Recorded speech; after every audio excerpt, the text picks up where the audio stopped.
transnationaux structurants, tel est le défi que je vous invite à relever.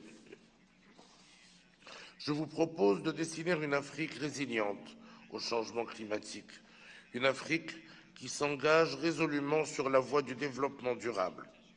C'est une Afrique qui utilisera ses ressources de manière optimale en respectant les équilibres environnementaux et sociaux. C'est une Afrique qui agira en vue d'un développement inclusif, en accord avec ce qui fait son identité, la culture de partage, d'équité et de solidarité. Avant d'aller plus loin dans mon propos, je souhaiterais soulever un point essentiel.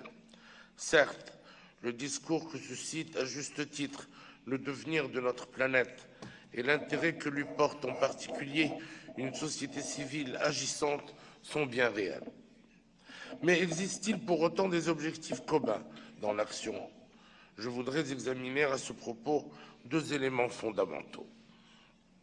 D'abord, il y a entre le Nord et le Sud une disparité de culture en matière d'environnement. Elle a trait aux priorités et aux moyens. C'est dans ce but qu'il conviendra d'harmoniser, voire d'unifier l'éducation à l'environnement. La présidence marocaine s'y emploiera durant ce mandat.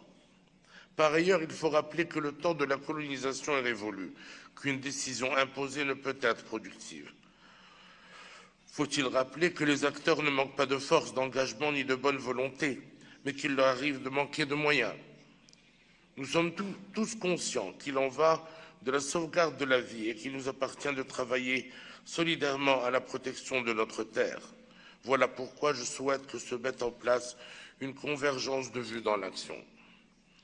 Excellences, Mesdames et Messieurs, l'Afrique paie un lourd tribut dans l'équation climat et représente sans aucun doute le continent le plus pénalisé. En effet, la hausse des températures, le dérèglement des saisons, les sécheresses à répétition appauvrissent la biodiversité de notre continent, détruisent